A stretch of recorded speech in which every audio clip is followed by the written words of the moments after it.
كابتن طارق يحيى. كابتن طارق يحيى برضه اعتقد ان مش هيخش نادي الزمالك تاني يعني. يعني بيتكلم بيقول ساشجع الاهلي في كاس العالم للانديه وفخر لنا ان يشارك في المونديال.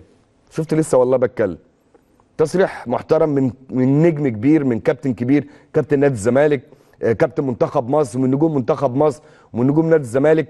يا جماعه هي التصريحات على فكره دي، يعني رغم ان كابتن طارق زملكاوي يعني ما شاء الله يعني متعصب كمان يعني، بس طبيعي.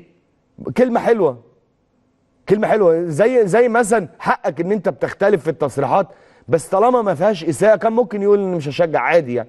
هو اصلا ما حدش طلب ان حد يشجع الاهلي ولا حد يشجع الزمالك، لان في الاول والاخر هي منافسه. بس التصريحات دي لما بتطلع بصراحه بتهدي الامور شويه يعني، وخصوصا كمان النادي الاهلي. مع احترامي، هو النادي الاهلي ولا محتاج كابتن بشير التبعي يشجعه، ولا محتاج كابتن طارق يحيى يشجعه، ولا محتاج اي حد يشجعه، لان هو النادي الاهلي عنده الجمهور بتاعه وعنده الناس بتاعته وعنده قاعده جماهيريه كبيره جدا.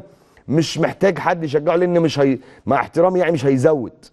بس الكلمه الحلوه بتبقى حاجه جميله جدا. زي ما نادي الزمالك مثلا لما خد السوبر الافريقي، لما خد الكونفدراليه، ما كلنا قعدنا هنناه وهننا نادي الزمالك وهننا اللعيبه، وكانت شخصيه اللعيبه، ومجلس النادي الاهلي هنى نادي الزمالك بالبطوله. فده عادي، دي اجواء طبيعيه، هي في الاول والاخر هي منافسه.